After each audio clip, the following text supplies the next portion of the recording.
Hello students, so I think তোমরা সবাই খুব ভালো আছো। আমাদের সাথে আমাদের আরেকজন আমাদের প্রিয় ছাত্রী কানেক্ট হয়ে গেছে। তো জিলেট 2026 ও র্যাঙ্ক করেছে 75 অনলি। তো সৌমিতা, আমি স্যারকে বলবো, প্রীতম স্যারকে বলবো যে সৌমিতার সঙ্গে আপনি স্টার্ট করুন স্যার। তো সবার প্রথমে গুড ইভিনিং। যারা যারা এই ভিডিওটা দেখছো ইজি টু লার্নিং এর চ্যানেলে এসছে, তারা সবাই একটু ইজি টু লার্নিং চ্যানেলটাকে সাবস্ক্রাইব করে দিও। আর আমি তো সৌমিতার সাথে আলোচনায় আসবই।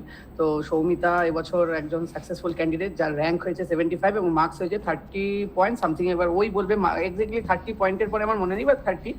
তো আমি ওর কাছ দিয়ে প্রথমেই যেটা জানতে চাইবো যে ওর ব্যাপারে একটু বলবো, স্কুলিং, তারপরেও কোথা থেকে ও ডিপ্লোমা কমপ্লিট করেছে, এবং দেন ও কিভাবে ও ডিসাইড করলো যে ও জিলেটের দিকে এগোবে। ধীরে ধীরে তারপর আমরা কোশ্চেন নিয়ে যাব। তো সৌমিতা, তোমাকে আমি হ্যান্ড ওভার করলাম। তো তুমি তোমার ব্যাপারে একটু ছোট্ট করে বলো, তোমার স্কুলিং জার্নি, দেন তোমার কলেজ কোথা থেকে করেছো, কি নিয়ে পড়তে, ঠিক আছে, আর কিভাবে জিলেটে তুমি প্রিপারেশন স্টার্ট করেছো, সেটা নিয়ে একটু যদি আমাদের সবাইকে বলো।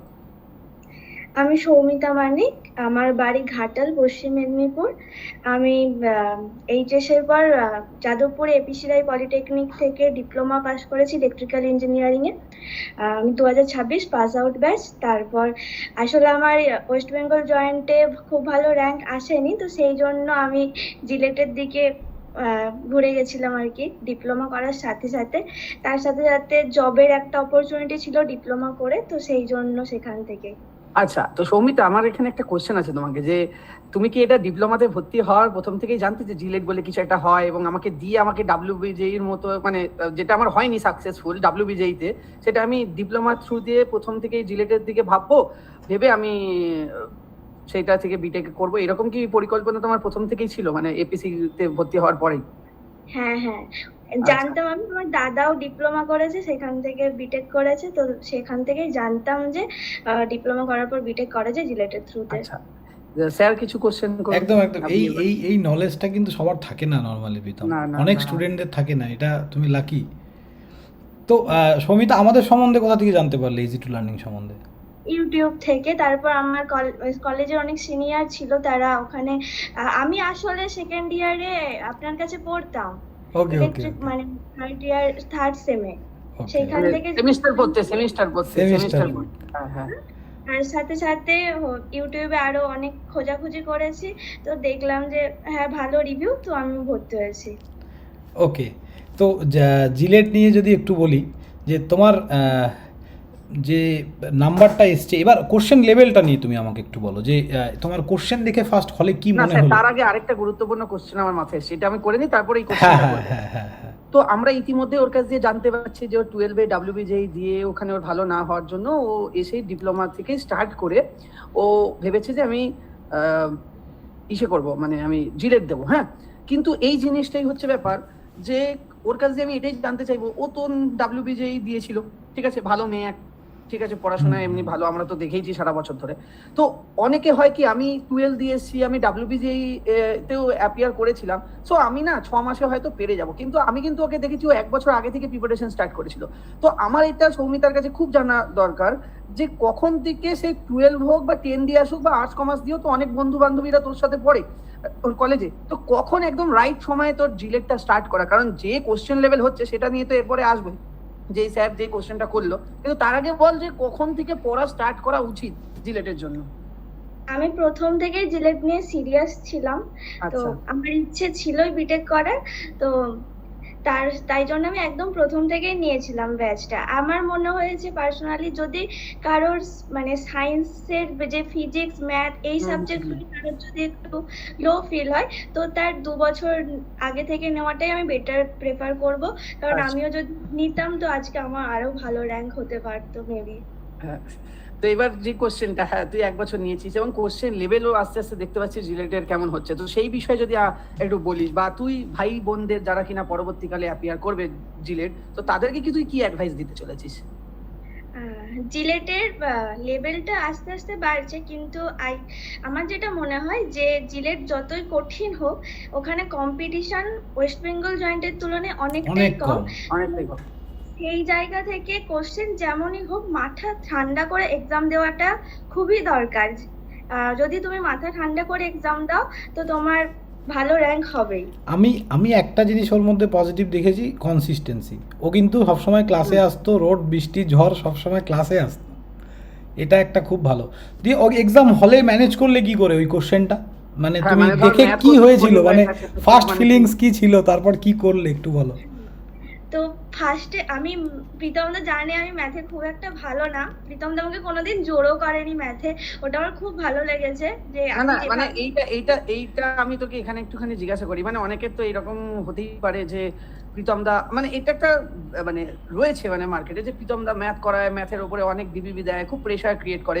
তো যারা কিনা একটু ম্যাথসে উইক তাদেরকে কি আমি সত্যি প্রেশার ক্রিয়েট করি, সেটা তো তুই ভালো বলতে পারবি, কারণ আমি তো তোকে প্রথম দিন থেকে একটা কথা বলেছিলাম যেটা আজকে তুই বলতে পারবি এসে হয়তো। বল তো কি বলেছিলাম, বল ম্যাথস টিচার হিসেবে আমি। দেয় না। তবে হ্যাঁ, নিজের যদি ভালো র্যাঙ্ক করার ইচ্ছে থাকে তো সব সাবজেক্টেই পড়াশোনা করা উচিত। আমি ম্যাথ পারি না ঠিক আছে, কিন্তু আমি তাও ট্রাই করেছি। আমি লাস্ট 3 মাস খুব ভালো করে খেটেছি, ম্যাথও করেছি সব রকম, কিন্তু ম্যাথের কোশ্চেন দুর্ভাগ্যবশত খুবই খারাপ এসেছিল এই বছর। আমি 3টে ম্যাথ নিজের থেকে নামাতে পেরেছিলাম আর কি। কিন্তু কখনো কি তোকে এইরকম ফিল করানো হয়েছে যে তুই ম্যাথ পাচ্ছিস না বলে তোর র্যাঙ্ক হবে না, বা ম্যাথ থেকে আমি তোকে প্রেসারাইজ করছি যে ম্যাথ হচ্ছে না তার মানে তোর র্যাঙ্ক হবে না, এরকম কি কিছু জিনিস ক্রিয়েট হয়েছে? কিন্তু মানে আমি আজকে সবাইকে এটাই বলবো যে সৌমিতাকে কিন্তু ম্যাথের ক্লাসে এসে অনেক সময় এরকম হয়েছে ও পাচ্ছে না, ও লো ফিল করছে, এমনকি ইভেন অনেক সিচুয়েশন এসছে যে ও প্রায় না আমার দ্বারা হয়তো জিলেট হবেই না, এরকম ক্লাসের মধ্যেও বলেছে। কিন্তু আমি ওকে স্টিল ক্লাসে, আমার মনে আছে এখনো যাদবপুরের ক্লাসটার কথা, আমি যাদবপুরে দাঁড়িয়ে ওকে বলেছিলাম দেখবি তুই র্যাঙ্ক আনবি এবং তোর সেটা কেমিস্ট্রি দিয়েই হবে, তুই কেমিস্ট্রিতে ফোকাস কর, আমি ম্যাথ টিচার হয়েও তোকে বলছি তোর কেমিস্ট্রি দিয়ে ফোকাস কর। তো সেটা কি কাজে লেগেছে আলটিমেটলি? কারণ আমি জানি যে দেবী স্যার অ্যাকচুয়ালি ব্যাপারটা হচ্ছে ইজি টু লার্নিং বোঝে যে স্টুডেন্ট কোনটা দিয়ে র্যাঙ্ক আনতে পারবে, তার পোটেনশিয়ালটাকে দেখার চেষ্টা করে। তো আমি জানতাম যে ওর কেমিস্ট্রি, আমি এমনকি অনেক সময় এরকম হতো না আমাদের বেলগড়িয়াতে যখন হিমাদ্রি স্যার পড়াচ্ছে আমি ঢুকে দেখতাম স্টুডেন্টদের যে অ্যাপ্রোচ কি, আমি সেখানে 2-3 দিন ক্লাসে ঢুকে হিমাদ্রি স্যারের ক্লাসে ঢুকে আমি বুঝতে পেরেছিলাম যে সৌমিতা কেমিস্ট্রিতে একটু আলাদা কিছুই করবে। তো আমি ওকে ওর জন্য ম্যাথে কখনোই ফোকাস, মানে আমি প্রেশারাইজ করিনি যে তুই এটা পাচ্ছিস না মানে তোর দ্বারা জিলেট হবে না। আজকে দেখো আজকে কেমিস্ট্রি দিয়ে কিন্তু র্যাঙ্ক এনেছে। না না, তুমি আমাকে একটু হল ম্যানেজমেন্টের ব্যাপারটা বলো, কি করলে এক্সাম হলের ম্যানেজমেন্টটা কি করে ম্যানেজ করেছিলিস? হ্যাঁ, ওইখানে গিয়ে 1 নাম্বার কোনো দিকে না তাকিয়ে নিজের মাথা ঠান্ডা করে এক্সাম দেওয়াটাই উচিত, কারোর দিকে কখনো তাকানোই উচিত না। আর হ্যাঁ, এইবারে কোশ্চেন পেপার অনেকটা টাফ এসেছিল অন্য বছরের তুলনায়, কিন্তু যেমন FEEE কেমিস্ট্রি এগুলো ইজি এসেছিল। তো মাথা ঠান্ডা রেখে এক্সাম দিতে হবে। তুমি কি দিয়ে শুরু করেছিলে এক্সাম, মানে হলে কোন কোন সাবজেক্ট দিয়ে শুরু করেছিলে? FEEE দিয়ে স্টার্ট করেছিলাম, FEEE, তারপর কেমিস্ট্রি, তারপর ম্যাথ, তারপর ফিজিক্স। বাহ। আর এক্সাম হলে ওএমআর শিট ফিল আপের যে ব্যাপারটা, ওটা একটু বলো তো কি করেছিলে? ওই আমি যেটা করি লাস্ট ওএমআর শিট দাগাই, মানে প্রথম সমস্ত অ্যানসার রেডি করে নিই, তারপর আমি দাগাই। তারপর একদম একদম পুরো লাস্টে গিয়ে নাকি সেকশন ওয়াইজ করো? হ্যাঁ, ওটাই আমার ড্রব্যাক ছিল, আমি ওটা বলছি যে আমার যে পরের বছরে যে ভাই বোনের আছে তাদের বলবো যে FEEE শেষ হওয়ার পর FEEE সেকশনটা কমপ্লিট করে নেওয়া উচিত, তারপর কেমিস্ট্রি সেকশন শেষ হলে কেমিস্ট্রি সেকশন কমপ্লিট করে নেওয়া উচিত। আমি শেষে টাইম পাইনি, আমি শেষে ওএমআর দাগানোর জন্য টাইম পাইনি, নাহলে আমার আমি তো জানি, এটা তো আমি জানি, এটা প্রতিবার বাচ্চারা ভুল করে, এটা আমি প্রতিবার পই পই করে বলি, আমি তো জানি এটা, এই জন্য আমি জিজ্ঞাসা করলাম এটা নোট ডাউন করার জন্য। আর এই ভিডিওটা যারা দেখবে পরে অবশ্যই তোমরা এই পয়েন্টটা খুব কেয়ারফুলি নোট ডাউন করবে। ওএমআর ফিল আপ করাটা কিন্তু দেখো, তোমরা পরীক্ষার হলে যাচ্ছ, তুমি কতটা নলেজেবল কি না সেটা ম্যাটার, তার থেকে বড় ম্যাটার তোমার খাতাটা চেক হবে কি না। তুমি একটা কিছু ভুল করে দিলে খাতাটা ক্যান্সেল হয়ে গেল, তাহলে তো র্যাঙ্ক 1 হলেও লাভ নেই, কোনো খাতাই ক্যান্সেল। তো সবার আগে গিয়ে যত টাইম শর্টেজ থাক, যেটা ভুল করে স্টুডেন্টরা সবার আগে গিয়ে কোশ্চেন সলভ করতে শুরু করে দেয়, আমার মতে আগে গিয়ে ঠান্ডা মাথায় নাম রোল নাম্বার যেগুলো লিখতে হয় আগে ওইটুকু ফিল আপ করা দরকার, তারপর কোশ্চেন দেখে, তার কারণ ওই নামগুলো তো গোল করতে হয় প্রীতম, ওখানে ভুল হয়ে গেলেও তো সমস্যা। এবার তারপর কোশ্চেনে তোমরা part wise OMR fill up করা দরকার, হ্যাঁ, যে মানে যে এক পার্ট একটা শুরু পেজে করবে। কমপ্লিট যে কটা করছো সে কটা কমপ্লিট করা, বা একটা সেকশন, একটা সেকশন ওয়াইজ করাটাই বেটার। হ্যাঁ, নেক্সট একটা কোশ্চেনে আমি আসবো সৌমিতার কাছে। সৌমিতা, তুই থ্রু আউট দ্য ইয়ার কি কি, এছাড়া বই, অনেকেই জিজ্ঞাসা করে যে দিদি, কমেন্টে হয়তো লিখবে দিদি কি কি বই ফলো করতে বা মেটেরিয়াল ফলো করতে, সেই বিষয়ে তুই যদি কিছু বলিস।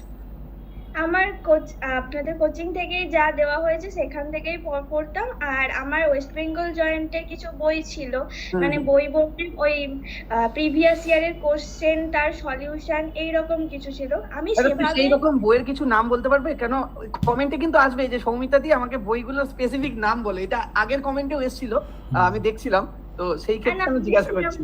কোনো বই ফলো করিনি, আমি এমনি নোটস দিয়ে পড়েছি আর কোশ্চেন প্র্যাকটিস করেছি। আচ্ছা, আর সেকেন্ড পয়েন্ট হচ্ছে আমাদের মক টেস্ট এবং আমাদের ক্লাসেস নিয়ে তুমি যদি কিছু অ্যাডভাইস দাও, এবং তুমি যদি বলো যে ওটাকে আরো কি করে বেটার করা যায় বা কি, সেই বিষয়ে যদি তোমার কাছ দিয়ে আমরা সাজেশন চাইছি, বলো। হ্যাঁ, মক টেস্ট তো দেওয়া উচিতই, মানে যদি নাম্বারও কম পাই তো মক টেস্ট তাও দেওয়া উচিত। আমি একটা মক টেস্ট শুধু দিইনি, বাদ বাকি সমস্ত মক টেস্ট আমি দিয়েছি। মক টেস্ট দিলে ওখান থেকেও অনেক কোশ্চেন, মানে নিজের একটা বোঝা যায় যে আমি কতটা কি পারছি, কতটা ইমপ্রুভ করছি সেই জায়গাটা। আর যেটা সমস্যা ছিল মক টেস্টের সলিউশন, ওটা হচ্ছে তো আপনারা শুরুই করে দিয়েছেন দেওয়া। ওটা হচ্ছে যে মক টেস্টের সলিউশনটা যদি দেওয়া হয় তো ভালো। আচ্ছা, ওটা তো বুঝলাম। আর আমাদের এই যে মক টেস্ট, হ্যাঁ বলো দেবেশ। আমাদের মক টেস্টের মানে স্ট্যান্ডার্ডিটি কেমন ছিল, মানে তোমার সেটা এক্সামে মনে হয়েছিল যে না মক টেস্টগুলো দিয়ে কাজ হয়েছে এরকম? হ্যাঁ, ঠিকঠাক ছিল। মানে প্রথমে যখন দিতাম তখন মতো জিলেতে এত কঠিন কোশ্চেন মানে কিভাবে হয়, এত কঠিন। তো পরীক্ষা দিতে গিয়ে বুঝেছি না সত্যি কঠিনটা প্র্যাকটিস করা উচিত। তো তোমার যেহেতু কেমিস্ট্রি দিয়ে মার্কস বেশি এসছে এবং র্যাঙ্কে, তো আমাদের হিমাদ্রি স্যার কতটা কেমিস্ট্রিতে হেল্প করেছিল এবং তার যে পড়ানো এবং সেখান থেকে কতটা তুমি কমন পেয়েছো বলে তোমার মনে হচ্ছে? হ্যাঁ, হিমাদ্রি স্যার নো ডাউট খুবই ভালো পড়ায়। আর স্যারের আমি লাস্টে যে ম্যারাথন ক্লাস দুটো করেছিল ওগুলো আমি জয়েন করেছিলাম, ওখান থেকে অনেক হেল্প পেয়েছি, অনেক কোশ্চেন কমন এসেছে। আর এমনিও তো আমি হয়তো মানে আমার একটা প্রবলেম ছিল, তো চাকরির জন্য আমার অনেক ক্লাস হয়ে গেছিল, বন্ধ হয়ে গেছিল, তো সেই জন্য আমি করতে পারি, আমি রেকর্ডের ক্লাস দেখতাম, তো আমি সেভাবে সমস্ত ক্লাসই করেছি। আচ্ছা, আর একটা কোশ্চেন হচ্ছে যে তুমি তো জব পেয়ে গেছিলে, ঠিক আছে, যেটা আমার খুব চাপ লাগছিল যে তোমাকে আমি বলবো কিনা, যে কিন্তু আমি অনেক ভরসা করে নিজেকে অনেক কন্ট্রোল করে বলেছি যে তুমি যেও না। আলটিমেটলি তোমার র্যাঙ্ক হয়েছে, বহু দিন কথা হচ্ছিল যে হ্যাঁ আমি স্যার চলে যাবো জবে, আমার তো এরকম মার্কস আসছে। তো এই জবটা যে পেয়েছিলে, ঠিক আছে, এবং তার আগেও ধরো তুমি কয়েকটা ইন্টারভিউ দিয়েছিলে, সেটাতে অত ভালো হচ্ছিল না বলে তোমার একটা মেন্টালি ব্রেকডাউন ছিল, এটা তো অস্বীকার করার জায়গা নেই। তো তুমি সেই জায়গাগুলোতেও তুমি জিলেটকে প্যারালালি কি করে ম্যানেজ করেছো? কারণ দেখো অনেকে হয় না, ক্যাম্পাসিং এ 2-1টা বসে হলো না, সে পুরো ডিমোটিভেট হয়ে গিয়ে জিলেটেও সে কিছু করতে পারলো না। কিন্তু তোমার ক্ষেত্রে কিন্তু সেই আপ ডাউনস আমি দেখেছি এবং তুমি আমার সাথে কমিউনিকেটও করতে এই বিষয় নিয়ে। তো সৌমিতা, তুমি আমাকে বলো যে জব, তারপর সেমিস্টারে ভালো মার্কস এবং জিলেটে ভালো মার্কস, এই তিনটি জিনিসকে তুমি একসাথে ম্যানেজ করলে কি করে, এবং সেখানে আপ ডাউনস গুলোকে তুমি ম্যানেজ করলে কি করে? এটা খুব খুব রেয়ার হয় যে সেমিস্টারও 9.6 এর উপর পায়, জবও পায়, আবার জিলেটেও এত ভালো পারফরমেন্স করে। তো সেই বিষয়ে যদি একটু তুমি বলো যে কি করে ম্যানেজ করবে, কারণ প্রচুর ভাই বোনেরা এবার আছে আমাকে প্রত্যেকদিন কল করে একটা কথাই বলে, সেমিস্টার এবং জিলেটকে কি করে ম্যানেজ করবো দাদা বলো। তো সেটা তুমি কি বলবে? আমার যেটা নিজের মনে হয়েছে, সেমিস্টারের জন্য মোটামুটি পড়াশোনা করলেই হয়, যে একদম যেটা জিলেটের জন্য সত্যি দরকার, কনসিস্টেন্সি দরকার, খুব ভালোভাবে পড়াশোনা করা উচিত যেই লেভেলের কোশ্চেন যাচ্ছে। সেমিস্টারের জন্য সেরকম কিছু দরকার নেই। সেমিস্টারে আমাদের তো লাস্টে 6 সেমিস্টারের জন্য পড়াশোনা তেমন কিছু করার দরকার নেই। আমি ইভেন সেমিস্টারের দিনও আমি জিলেট পড়ে তারপর পরীক্ষা দিতে গেছি সেমিস্টারে সকালে। আর এই জবের ক্ষেত্রে যদি বলা হয় যে জব, আমি প্লেসমেন্টে বসতে চাইছি স্যার কিছু, তাহলে সেই ক্ষেত্রে কি বলবে? আমি সেই ক্ষেত্রে আমার ভাই বোনদের একটু বলবো যে না ওরকম করিস না ভাই, যে প্রবলেম হতে পারে, সত্যিই প্রবলেম হতে মানে পারে। যেকোনো একটা দিকে ফোকাস থাকা উচিত, তাই তো? একটা দিকে ফোকাস করাটাই উচিত, কারণ কি আমি নিজে ফেস করেছি, আমি 3 মাসে সিলেবাস নামিয়েছি জিলেটে। তার আগে আমি খুব ভালোভাবে যে জিলেটের জন্য পড়াশোনা করেছি সেরকম কিছু না, আমি ক্লাস করেছি, রেগুলার এসেছি, ক্লাস করেছি। আমার নিজের যে প্রিপারেশনটা সেটা আমার খুব ভালো মতো ছিল না, সেটা আমি 25 ফেব্রুয়ারি আমি চাকরি পেয়েছি। তো আমার মার্চ থেকে 26 থেকে আমি পড়াশোনা শুরু করেছি জিলেটের মানে জন্য। 26 ফেব্রুয়ারি 2026 থেকে ও পড়া স্টার্ট করেছে, হ্যাঁ, আর জুনে এসে ওর র্যাঙ্ক হয়ে গেছে 75। তাহলে পুরো বছর পড়লে তো টপ 10 হতো। তো এভাবেই ওটা একটু ডিফিকাল্টি ছিল, ঠিক আছে, ম্যানেজ হয়ে গেছে। আর তো আমি মানে ওর কথাতে এটাই বলার বিষয় যে ও করেছে ঠিক আছে, কিন্তু দেখো ও 3 মাসে যে এফর্টটা লাগিয়েছে এবং যে র্যাঙ্কটা এনেছে এটা কিন্তু সবার ক্ষেত্রে নাও প্রযোজ্য হতে পারে। তাই জন্যই ও এই কথাটা বলছে যে যদি তোমার মনে হয় যে জিলেট দেবে তো তার জন্য ডেডিকেটেডলি পড়ো, আর যদি তোমার মনে হয় যে তুমি জবের জন্য যেতে চাও তাহলে দেন তুমি সেটা করো, কিন্তু যে কোনো একটা করতে হবে। কারণ জিলেটটা কিন্তু আর ওই অপশনাল একটা এক্সাম নয় যে আমি সেমিস্টারের সাথে তো একটুখানি পড়লেই আমার র্যাঙ্ক হয়ে যাবে, তাই না? এরকম একদম কিন্তু আর একদম নেই ওটা জিলেটটা। ওটা ওটা তো নয়। সেইটা হ্যাঁ, কিন্তু একটু দেখে নিও তোমরা যারা পরবর্তীকালে দেবে। আর কি কোশ্চেন আছে? আমাদের স্টাডি ম্যাটেরিয়ালগুলো ফলো করেছিলে? হ্যাঁ, ফলো করেছি বলতে সবকিছু ডিপিপি যেমন সত্যিই করা, আমি দীপায়ন এদের ইন্টারভিউ দেখেছিলাম, সত্যিই আমারও করা হয়নি ডিপিপি সেরকম ভাবে কিছুই। হ্যাঁ, বাকি এমনি ক্লাস দেখতাম, ক্লাসের যে নোটস সেখান থেকে আমি শর্ট নোট বানাতাম, তো সেইখান থেকে করেছি। স্টাডি ম্যাটেরিয়াল ওরকম ভাবে ডিপিপি সলভ করা আমার হয়নি। আর মক টেস্টগুলো স্টাডি করতে ঠিকঠাক, যেগুলো তুমি মক দিতে আমাদের এখানে দেওয়ার পর বাড়িতে গিয়ে স্টাডি করেছো যে কেন ভুল হলো, কোথায় হলো? হ্যাঁ, ওগুলো দেখেছি, যেই কোশ্চেনগুলো শেষের দিকে তো মক টেস্টের সলিউশনও দেওয়া হতো, তো সেইখান থেকে আরো হেল্প হতো যে কোথায় কি প্রবলেম হচ্ছে, কোথায় কি ভুল হচ্ছে সেগুলো বুঝতে পারতাম। বাদ বাকি তো নিজের উপর থাকতোই যে হ্যাঁ করতে হবে।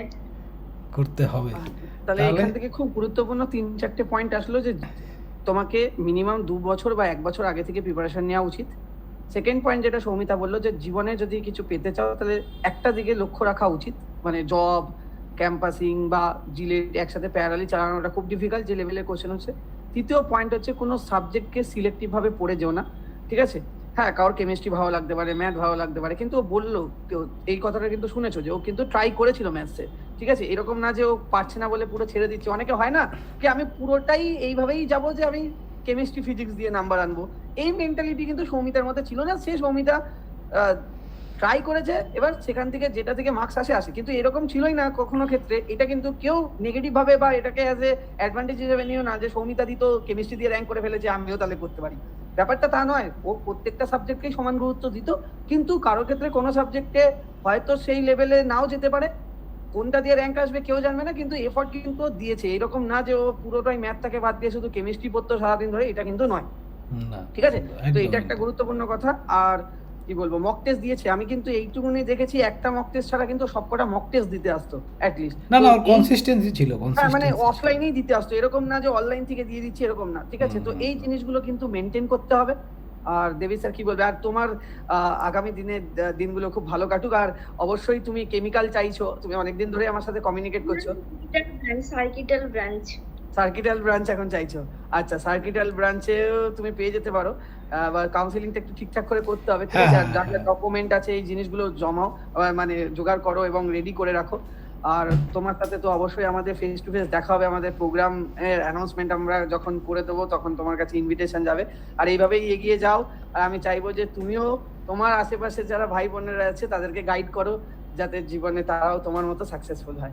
একদম একদম একদম, বেস্ট অফ লাক। খুব ভালো লাগলো ওর সাথে কথা বলে অনেকদিন বাদে। হ্যাঁ, ভালো অবশ্যই থাকবে। আমাদের ইনস্টিটিউটে অবশ্যই এসো বেলঘড়িয়াতে, অ্যাজ ওয়েল অ্যাজ সামনেই যাদবপুর ইউনিভার্সিটি থেকে তো আমাদের ইনস্টিটিউটটা বেশি দূর না। অবশ্যই এসো, মাঝে মাঝে ভালো লাগবে। কন্ট্যাক্টে থেকো, যতটা পারবো এর পরবর্তীকালেও যদি কিছু হেল্প করতে পারি তোমাকে তাহলে আমরা খুব খুশি হব। তোমার মতো স্টুডেন্টকে হেল্প করতে পেরে আমরা খুবই কৃতজ্ঞ। Thank you sir. একদম ভালো থাকবে। ওকে, ভালো করে কাউন্সিলিং করো, আর কোনো হেল্প লাগলে কাউন্সিলিং টাইমে অবশ্যই জানাবে। চলো, অবশ্যই জানাবে। বাই। টাটা, ভালো থেকো, বাই। হ্যাঁ আচ্ছা। হ্যাঁ।